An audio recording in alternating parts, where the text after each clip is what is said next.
Muy buenas noches y bienvenidos a Money and Markets. El Banco Central Europeo ha lanzado un mensaje a sus trabajadores diciendo que si no eres verde, no te queremos. En un artículo de Político se refleja que en varios correos electrónicos y comunicaciones internas por parte de uno de los grandes asesores, bueno, uno de los grandes miembros del Banco Central Europeo, se ha hecho un llamamiento más que preocupante. Más que preocupante, ¿por qué? Vamos a ver. El tener una visión sobre el medio ambiente, defender, luchar contra el cambio climático, etcétera, por supuesto que puede ser algo absolutamente válido. Pero un organismo como el Banco Central Europeo, como cualquier banco central, no está para hacer ideología climática y desde luego no está para dedicarse a algo que no tiene nada que ver con lo que debería ser un objetivo completa y absolutamente técnico y en el que se cumplen los mandatos reales del Banco Central Europeo. El mandato de un banco central tiene que ser la estabilidad de precios.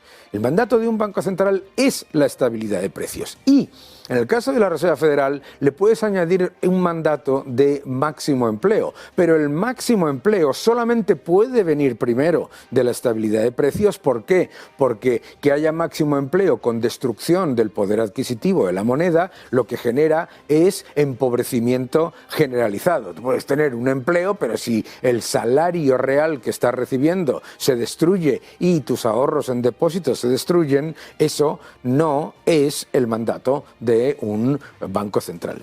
¿Y por qué debemos preocuparnos? Nos debemos preocupar porque no debería existir ese debate en el Banco Central Europeo. El Banco Central Europeo debe tener técnicos, economistas, personas cuyo análisis es monetario, oferta de dinero, demanda de dinero, cambios en la estructura de crédito, riesgos crediticios como supervisor dentro de la banca y de otras áreas, etc. El Banco Central Europeo tiene un mandato muy importante que debe seguir, pero su mandato no es cercenar, cancelar y eliminar el disenso.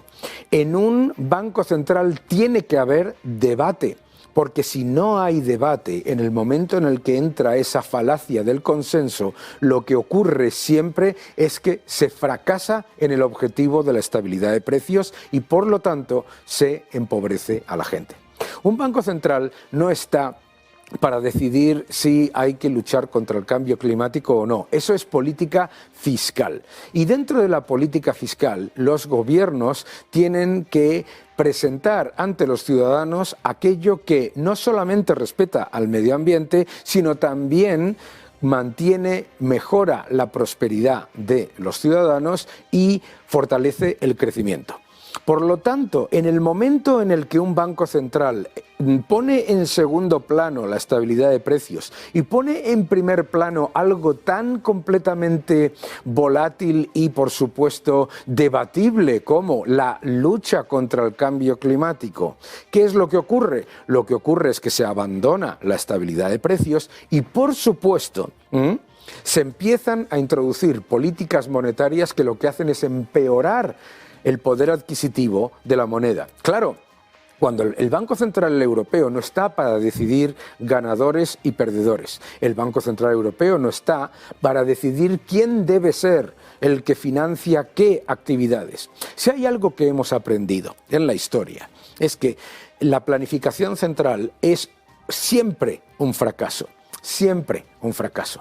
Y lo más peligroso es introducir la amenaza, porque en esos emails, en esos mensajes de este miembro del Banco Central Europeo, había una amenaza clara, no solamente una crítica a las personas que no piensen de la misma manera con respecto al cambio climático, que es que no debería ser siquiera un debate, sino una amenaza, no les queremos. ¿Y qué es lo que se esconde detrás de no les queremos?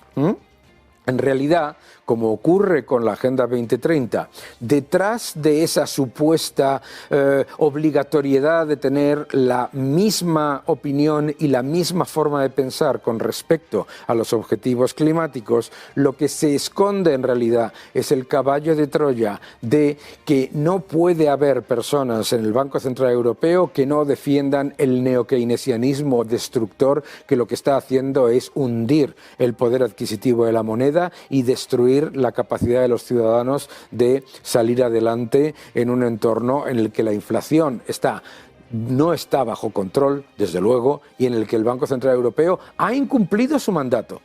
Y a mí me parece que es muy importante repetir esto. Darle cada vez más poder a unas entidades que han fracasado y se han equivocado de una manera tan brutal en lo que es su propio mandato.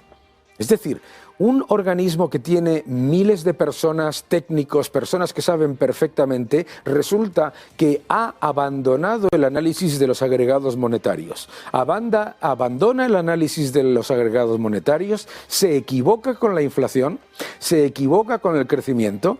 Oye, y todo el mundo puede equivocarse, pero lo que no hace es doblar la apuesta una vez equivocado. ¿Y por qué? Porque el problema de doblar la apuesta y de apostar por el neokeynesianismo absolutamente devastador, que es literalmente esto de imprimir moneda para que se financie todo y cualquier déficit público, sea el que sea, lo que lleva es al fracaso económico siempre. ¿Queremos defender la lucha contra el cambio climático? Maravilloso. Hay toda una cantidad de iniciativas para hacerlo. ¿Queremos llevar a cabo una política fiscal que sea más orientada a energías más limpias? Maravilloso. Hay toda una cantidad de políticas que se pueden llevar a cabo para hacerlo de una manera competitiva desde el libre mercado y desde la tecnología. Pero un banco central no está para obligar a los ciudadanos que trabajan en ese banco central a pensar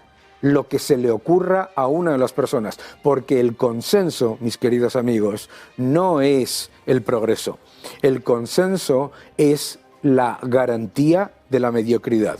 Bienvenidos a Money and Market. En este programa estamos siempre haciendo todo lo posible por defender la libertad. Y cuando se trata de defender la libertad, hay una persona que es un icono en toda España, en Latinoamérica y parte del resto del mundo. Esperanza Aguirre, ¿cómo estás? Pues muy bien y muy agradecida a esta presentación que me has hecho. Nada me puede gustar más que me digas que... Porque es verdad, llevo 40 años en política, ya no en la primera fila, evidentemente, pero siempre defendiendo la libertad. Con palabras y con hechos, que hay algunos que aplican la palabra y no lo sé. Y sin complejos, ¿eh? Sí, sin complejos. Esperanza tiene un libro que tienen que ustedes que leer todos. Que se llama así, Sin Complejos. Se llama así, Sin Complejos, y en el que a mí me parece esencial la importancia de dar la batalla de las ideas, ¿no? Exacto. ¿Qué es lo que ha pasado en el centro derecha europeo que ha abandonado la batalla de las ideas? Bueno, pues que la batalla de las ideas la está ganando la izquierda por incomparecencia de la derecha. No es que la hemos dado, no, es que somos muy pocos. Tú, entre ellos. Me ha entusiasmado ese artículo tuyo del caballo de Troya, que es exactamente la Agenda 2030, 18 objetivos inobjetables, valga la redundancia, acabar con la pobreza, acabar con la ignorancia. Y luego, es lo que... Había una editorial del Figaro que decía que es que eso cash, el comunismo totalitario, se esconde dentro de la aplicación de esos objetivos. En este momento hemos visto cómo en Argentina ha habido un shock que ha... Gracias a la batalla cultural. Gracias a la batalla cultural, efectivamente. Milei ha dado la batalla cultural sin desfallecer durante 2 años desde que sacó su escaño de diputado y sorteó el sueldo, que eso le hizo muy famoso, es verdad. Durante 2 años no ha dejado de ir a un solo programa de televisión o de radio y a hablar y a intervenir, dando siempre la batalla cultural y diciendo cosas que la gente bien pensante de la derecha le aterran. Por ejemplo, cuando dice que la justicia social es un robo. Pero es que tiene razón. Tiene razón. Y yo creo además que hay que explicar que a todas las palabras que se les pone un apellido, por ejemplo, la democracia orgánica, Sí. decía Franco, pues no era democracia. La democracia popular, decían los comunismos, era comunista y totalitaria. Y a la justicia le pones el apellido social. ¿Y en qué consiste? Y Milei lo explica muy bien. Dice, bueno, de una manera obligatoria te sacan el dinero.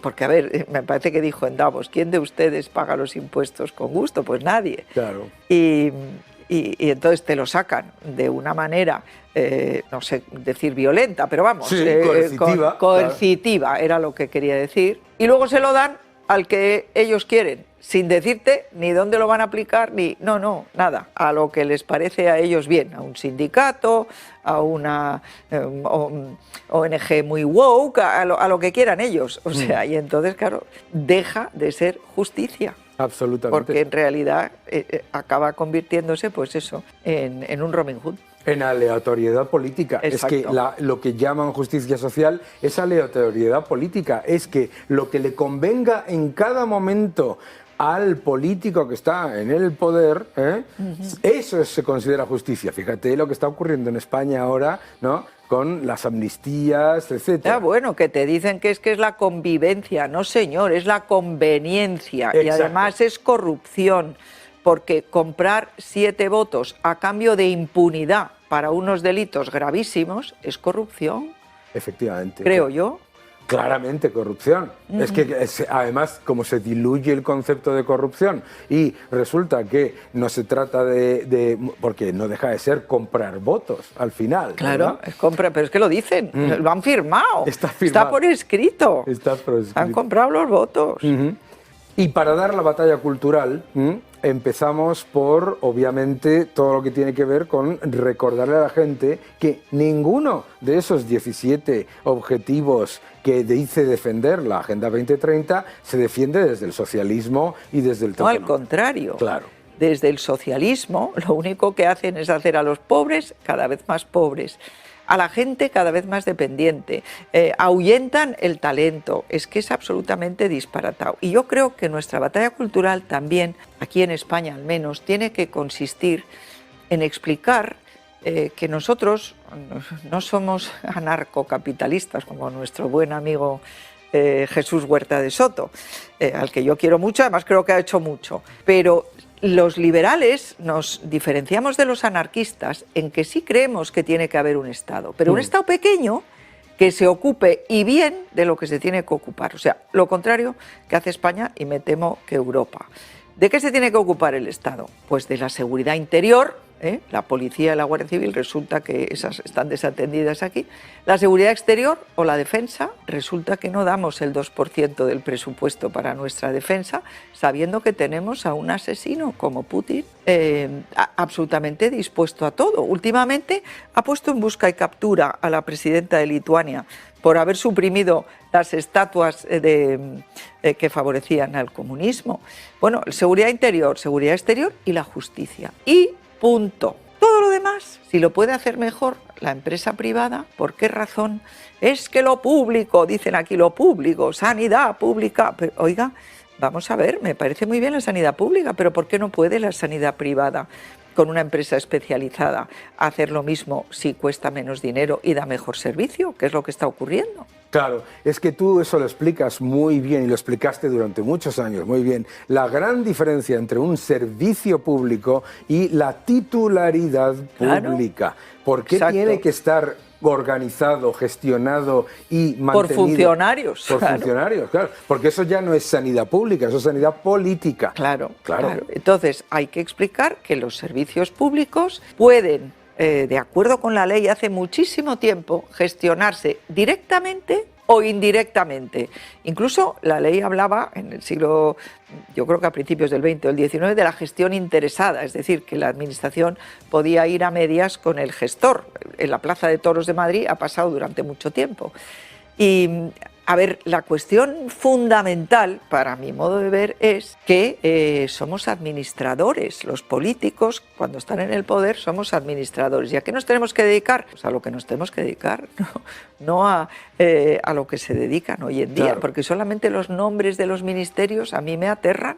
Es que aterran. Aterran el nombre de cada ministerio. Le ponen unos nombres. Bueno, y a los nombres de los titulares de cada ministerio, si uno mira su vida académica y su vida profesional, pues te aterran todavía más. Claro. ¿Por qué? Entonces, un Estado pequeño, Sí. pero que se ocupe de lo que se tiene que ocupar, que deje de hacer, pues oye, las televisiones públicas que cuestan un dineral, correos que cuestan, todo eso no tiene por qué hacerlo el Estado. Hoy en día hay empresas que lo hacen mejor. Claro, y fíjate que tú acabas de dar un ejemplo que me parece súper interesante, porque mucha gente dice, no, es que si lo gestiona el Estado va a ser más barato, más eficiente Sí, hombre, y va a funcionar mejor. Eso Y no el lo han ejemplo- podido demostrar nunca. Y el ejemplo más evidente es Correos. Correos. Tiene un monopolio. Cuando lo gestionó Feijóo, ganó dinero. Y bueno, sigue, tiene un monopolio. Es un monopolio. Bueno, no sé si es monopolio porque hay otras empresas que hacen lo mismo que Correos, mejor y más barato. Sí, pero pero les obligas a esas empresas a utilizar correos para el envío de una serie de cosas. ¿De acuerdo? No sabía yo. Sí, Así. o sea, pero no importa. Bueno, Al es final, que yo es una empresa. me he olvidado el iPad en el hotel de Pamplona, donde estuve dando una conferencia antes de ayer, y me lo van a mandar por una empresa de envíos. Claro. Y tú cuando acabas de dar esta conferencia en Pamplona, ¿cuál es la percepción que te llega notas que hay un cambio en la mentalidad de la gente sobre las oportunidades y los riesgos que hay en España, o ves que todavía hay mucho trabajo que hacer? ¿Cómo ves? Desde el punto de vista de la batalla cultural, Sí. hay muchísimo trabajo que hacer, pero muchísimo trabajo. Cuando tú lo explicas, la gente está de acuerdo. Totalmente. Pero la palabra privatización, por ejemplo, les parece un delito más grave que la sedición. De verdad. Y no se dan cuenta que, vamos a ver, que esta empresa donde estamos, ¿no?, que es un plató, pues a lo mejor no tiene por qué fabricar sus vasos, ni los micrófonos, sino que hay empresas especializadas que lo hacen. Entonces ahora, si le llamas externalización, pues a lo mejor pasa mejor, pero la realidad es que están absolutamente empeñados en que todos los servicios públicos de titularidad pública los hagan funcionarios, y no es correcto. No solamente no es correcto, ¿verdad?, sino que además tú acabas de decir una cosa muy importante. A mí siempre me dicen, no, porque la sanidad tiene que ser toda pública. ¿Pero Digo, por es que qué? la sanidad pública no existe, porque los medicamentos, las máquinas, las ambulancias, Claro. etcétera, claro, no existe. Bueno, pero es que cuando Milei, yo soy una admiradora de Milei, estaba Sí. en su toma de posesión, y una de las primeras medidas que tomó es prohibir que ninguna administración pública dijera que un servicio era gratis. Claro. Es que no es gratis, Que no es lo que hay es. que hacer las cuentas. Claro. Hay que hacer las cuentas. ¿Cuánto cuesta la sanidad pública? ¿Cuánto la sanidad privada? La educación pública, la educación concertada. Que a mí me gustaría más que la subvención no fuera a la oferta, sino a la demanda. Pero no tuve valor para hacer eso cuando fui ni ministra de Educación ni presidenta, las cosas como son. Hombre, lo que no se puede negar es el avance absolutamente espectacular de la educación y de la calidad de la educación y de la sanidad y de la calidad de la sanidad en la Comunidad de Madrid, Sí. con tu presidencia. O sea, que eso Sí, desde luego, ¿no? Eso fue así, sí. Porque eso es innegable, o sea, innegable.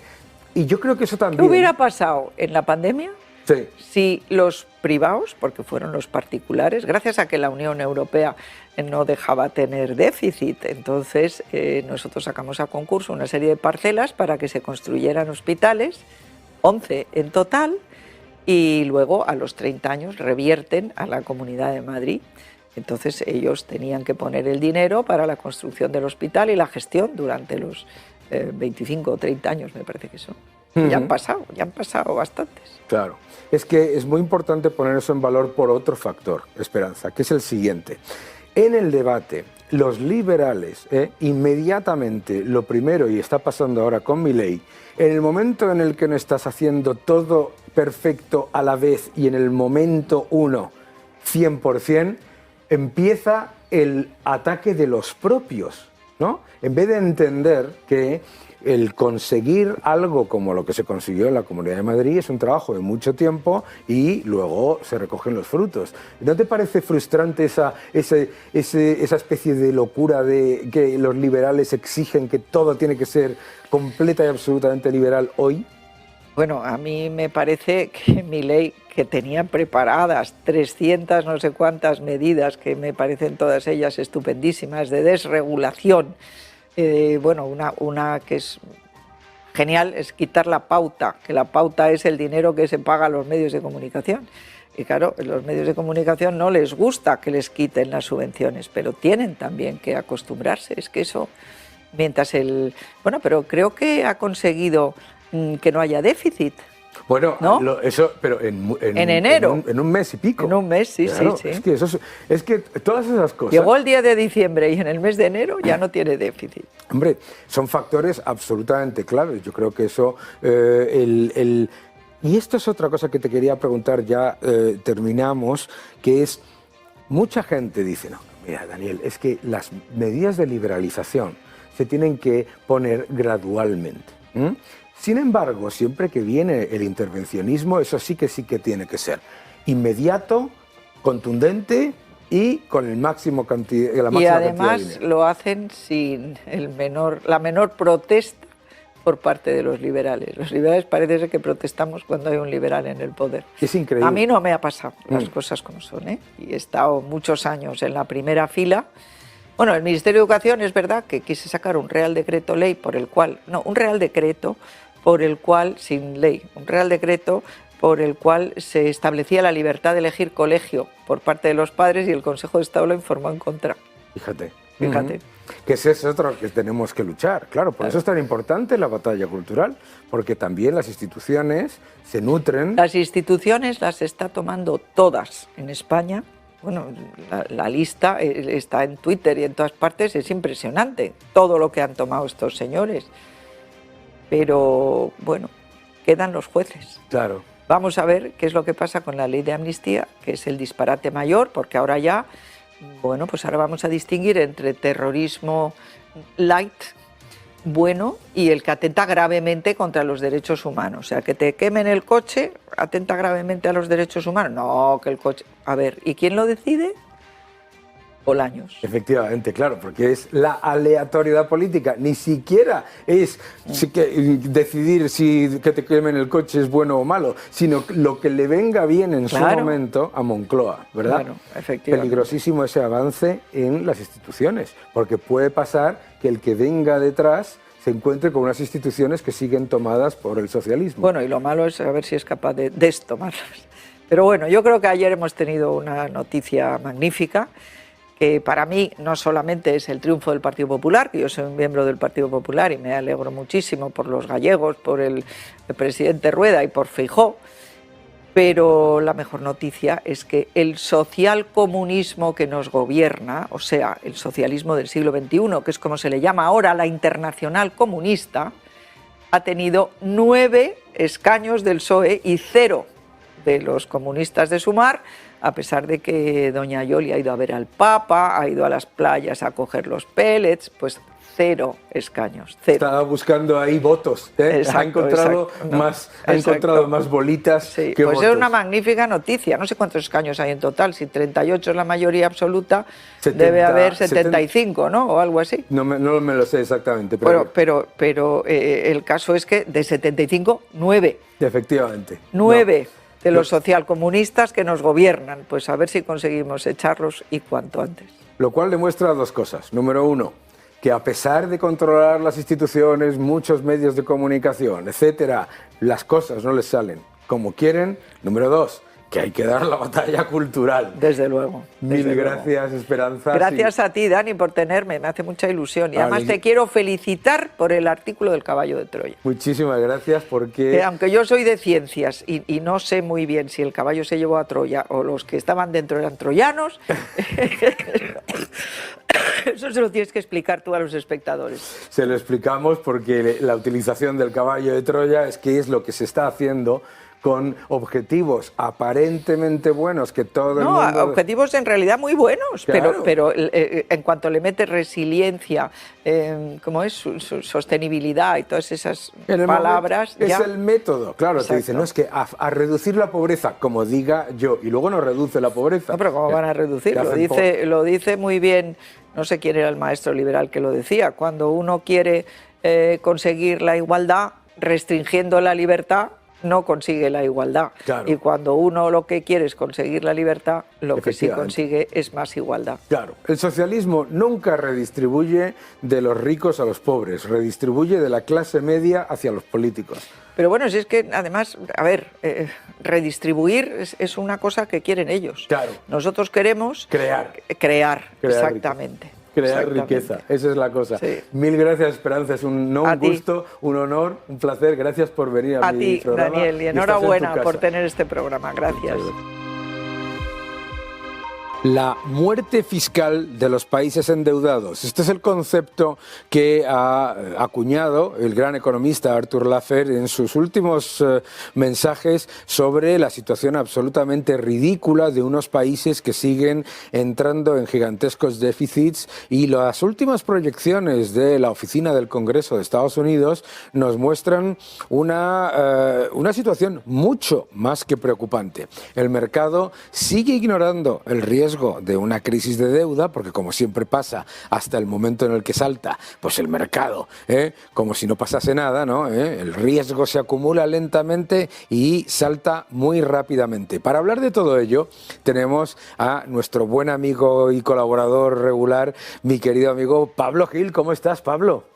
¿Qué tal, Daniel? Encantado de estar aquí. Bueno, cuando alguien hay que hablar de mercado, pues hay que hablar con Pablo, ¿eh? Así que, y a todos los que nos estáis viendo, a comprar su libro, que es un libro estupendo, sobre prepararte para las próximas crisis financieras. Pablo, una pregunta. Estamos en un entorno en el que nos estamos llevando sustos con la inflación. Esa narrativa de que la inflación se iba a bajar rápidamente cae con los últimos datos. Segundo, el mercado parece seguir ignorándolo, y a la vez nos llegan alarmas como lo que ha hecho el Congreso, la Oficina Presupuestaria del Congreso, sobre la situación fiscal. Cuéntanos un poco cómo ponemos esto en contexto. Bueno, yo te diría que el mercado es como los niños mimados, ¿no? Lo quieren todo. Quieren crecer al 3-4%, quieren que la inflación baje al 2%, quieren 6 bajadas de tipos de interés, y de repente te encuentras la realidad, ¿no? Y la realidad es que esa inflación, cuando miramos lo que es el supercore, ¿no? Cuando ya te vas a la parte menos volátil, más estructural de la inflación, descubres, pues bueno, que empezaba a repuntar, que ese supercore hizo mínimos en noviembre, que las cosas no van a ser tan sencillas, y que tal vez, pues, esto de descontar, como pasaba a principios de año, 5 o 6 bajadas de 0,25 no tiene cabida en 2024, y ya veremos qué nos dice en marzo Powell, ¿no? Tal vez te dice que ni siquiera son 3. Yo creo que es un jarro de agua fría, hay que ver los siguientes datos, pero desde luego lo último que hemos visto no te lleva a pensar en un ciclo agresivo de bajadas de tasas de interés en Estados Unidos, ¿no? El mercado de momento lo ignora porque llevan sin creerse lo que dicen los bancos centrales muchos años, porque han errado mucho, las cosas como son. Cierto. Pero bueno, nos irán poniendo en nuestro sitio, ¿no? El segundo punto que preguntas, Daniel, creo que es fundamental, porque tendemos a que todo aquello que es un problema de medio o largo plazo lo ignoramos, ¿no?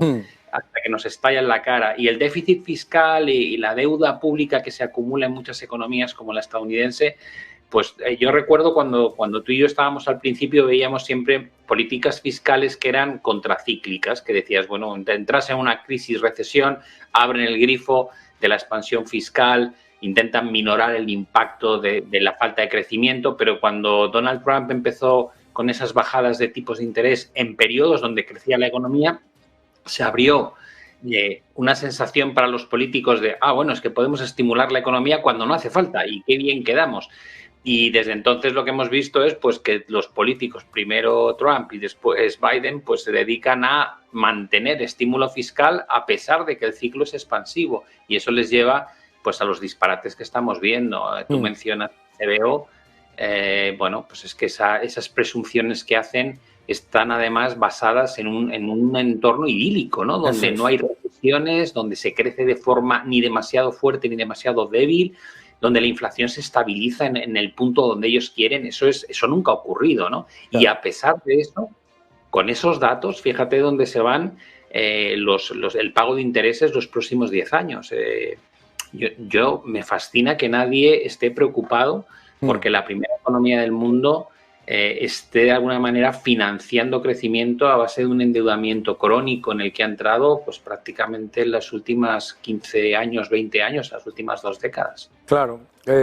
Y porque yo creo que lo que pasa, y a lo mejor aquí pues vemos un poco, por ponerlo en contexto, es que la gente se acostumbra a que todo el mundo lo hace mal, ¿no? Entonces estamos en vez de en una economía en donde a ver quién aprueba más asignaturas es a ver quién suspende menos. Claro, Estados Unidos aumenta la deuda $1 por cada dólar de Producto Interior Bruto, la Unión Europea aumenta la deuda 3 euros por cada euro de Producto Interior Bruto y dicen, bueno, pues entonces no va tan mal la cosa, ¿no?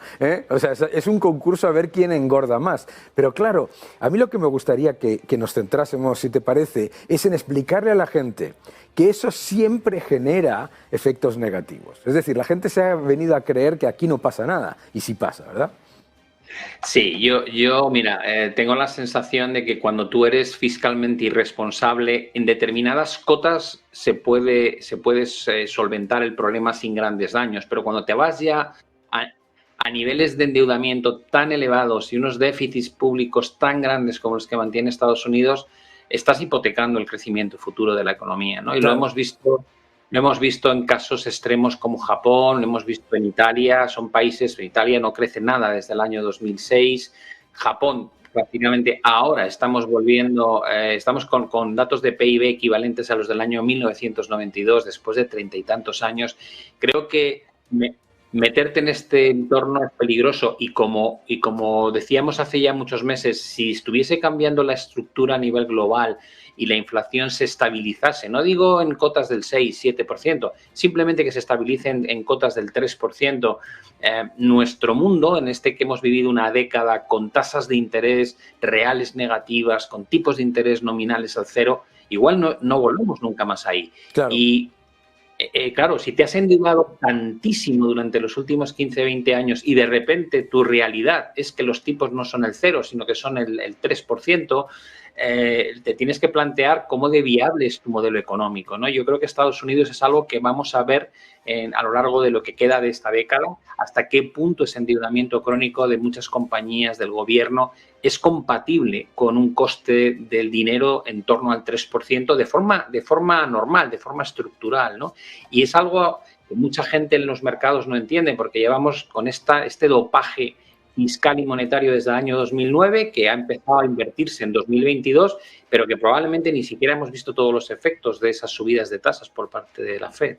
Estoy completamente de acuerdo, porque claro, mucha gente dice, bueno, es que siempre ha sido así, perdona, es que tiene usted un concepto de siempre un poco limitado, ¿no? El periodo de tipos de interés reales negativos y de inyecciones de liquidez masivas es una anécdota literal en la historia de la economía, una anécdota muy pequeña. Lo que pasa es que como la inmensa mayoría de los operadores han vivido esa época, pues dicen, tiene que volver ahí, ¿no? Ahora, sí. Para el inversor, tú y yo, ¿qué le recomendamos a la gente para un entorno en el que de verdad, yo creo que, y tú estás de acuerdo, deberían prepararse para más alto durante más tiempo y no para que vuelva, por favor, los tipos cero? ¿Qué es lo que deberíamos ahí decirles, digamos, como recomendaciones? A ver, a mí por un lado, en un entorno donde la inflación se estabiliza por encima del 2% más tiempo de lo que inicialmente estaba previsto, me inclina a querer tener activo real. Sí. O sea, en entornos inflacionistas el activo real mantiene mejor que otra cosa tu capacidad adquisitiva, ¿no? Eso es por un lado. Por otro lado, me planteo las entradas en la renta variable como un francotirador, ¿no? Hemos estado aprovechando la ruptura de máximos del Nikkei, pero ya estamos fuera porque ha subido un 11%. Estamos ahora jugueteando con el Russell 2000, que da pánico teniendo en cuenta el problema que tienen con el CRE, o sea, con el Commercial Real Estate, los bancos, pero ya sabes que luego tienes a la Reserva Federal que hace barbaridades junto con el Tesoro para poner parches a los problemas. Entonces, bueno, técnicamente ahí surge como una pequeña oportunidad.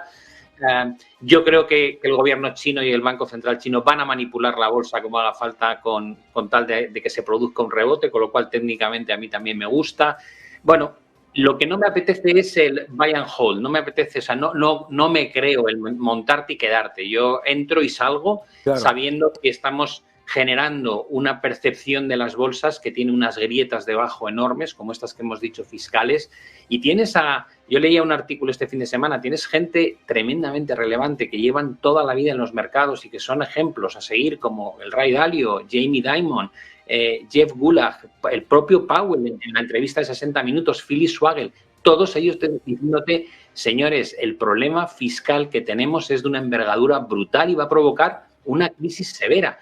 Y la gente no escucha. No se trata que lo diga un tío, es que lo dicen probablemente los 5 o 6 personajes más relevantes en el mundo financiero estadounidense, te están advirtiendo de este problema y no ves más que se engorda el problema y que nadie se atreve a ponerle freno, sino a aprobar paquetes de estímulo uno tras otro. Entonces, yo a los inversores les diría, cuidadito con el concepto de invertir a largo plazo. Creo que ahora hay que tener más cintura, hay que ser más oportunistas, saber entrar y también saber salir y bueno, contar con que tarde o temprano este mercado tendrá que limpiarse y tendrá que buscar un equilibrio que está ahora mismo muy lejos de los precios a los que cotizan los índices. Claro, aprovechar las tendencias. Hablabas de que mucha gente se cree que aquí no pasa nada, pero ya van saltando alarmas. Hablabas hace un momento el problema del inmobiliario comercial en todo el mundo, que es una brutalidad el agujero que se está generando en ese activo particular.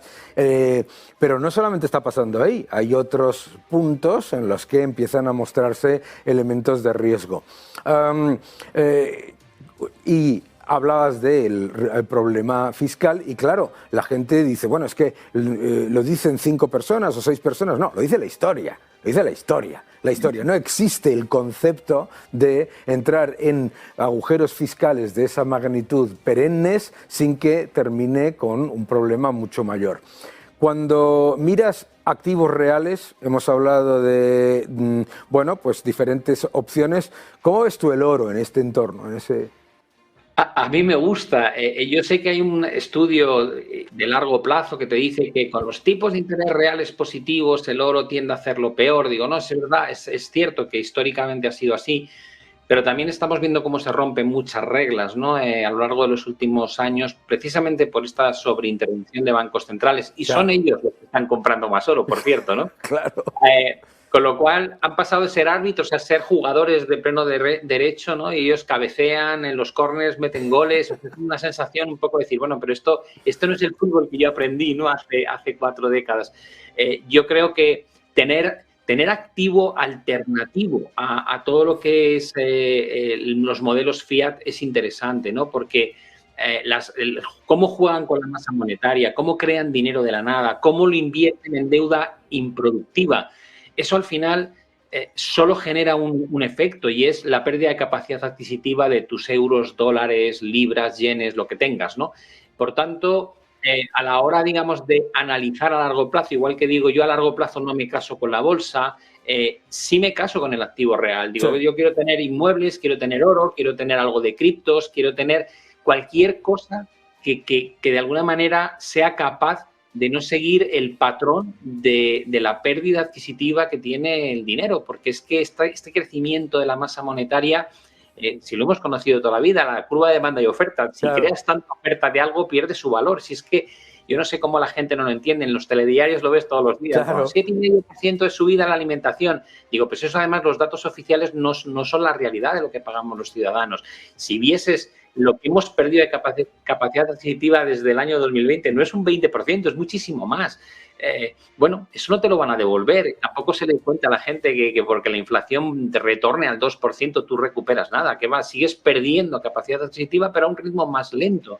Entonces, hay que intentar, yo creo, tener activo real, porque yo soy de los que cree que a lo mejor la inflación no va a ser tan sencillo volver a meterla dentro de la lotería al genio, ¿no? Totalmente, entre otras cosas porque mucha gente, claro, te dice, oye, pero si la inflación está bajando y el otro día les explicaba yo a la gente, digo, oye, que en el camino te han cambiado 3 veces la forma de calcularla, 3 veces en ese camino de los últimos 5 años, que se dice pronto, ¿sabes? O sea, sí, Y desde 1980, Daniel, si usásemos esas métricas, descubrirías que tienes inflaciones más cerca del 10 que más cerca del 3,5. Efectivamente, hay un, como tú conoces bien, hay un Shadow Stats que calcula la inflación en Estados Unidos si se calculase de la misma manera que a finales de los 80 y que a finales de los 90, y estaría entre alrededor del 9 y alrededor del 8. Claro, ahí ya se generaría menos complacencia por parte de la gente. Activos reales, por lo tanto,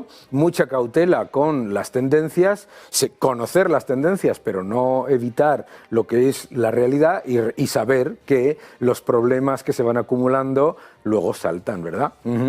Pues muchísimas gracias, Pablo. Qué gusto, como siempre. Ya sabes que estás en tu casa y nos vemos dentro de poco. Hola, Daniel. Hoy para Money & Markets te traigo un tema también completamente novedoso y del cual pues prácticamente no se habla nada en ningún medio de comunicación ni en ninguna información. Verás, el Ministerio de Hacienda acaba de publicar una serie histórica de recaudación de los diferentes impuestos desde 1985 hasta 2020. Además, fabulosa porque viene por todos los diferentes conceptos. Analizando el impuesto de sociedades, me he encontrado una cosa que es la que quiero que todos los espectadores de tu programa sean los primeros en conocerlo. Vamos a ver. En el año 1985, con Felipe González, se consiguió recaudar 3.350 millones de euros. Desde esa fecha hasta el 2023, que he hecho una pequeña estimación, se va a llegar a 35.418 millones, que supone prácticamente multiplicar por 10 el impuesto a sociedades. Todo está aquí, parece como normal, como lógico. Lo que sucede es una cosa que es completamente peligrosísima, porque es la situación en la que se encuentra el tejido empresarial español. El máximo de recaudación de impuesto de sociedades se produce en el 2007 con Zapatero, en la cual se recaudan 47.500 millones de euros. A partir de aquí viene la crisis financiera.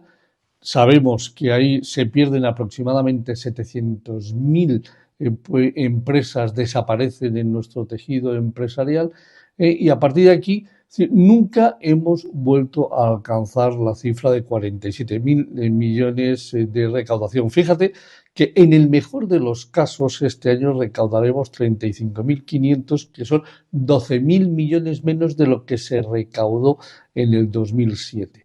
¿Esto por qué se produce? Bueno, yo creo que aquí hay una clarísima razón. Es decir, nuestro tejido empresarial es tremendamente débil. Menos de 1.100 empresas superan los 1.000 trabajadores en total en nuestro país. Pero es que hay casi 2 millones de empresas en el 2022 con 0 trabajadores, es decir, autoempleo. ¿Qué quiere decir esto?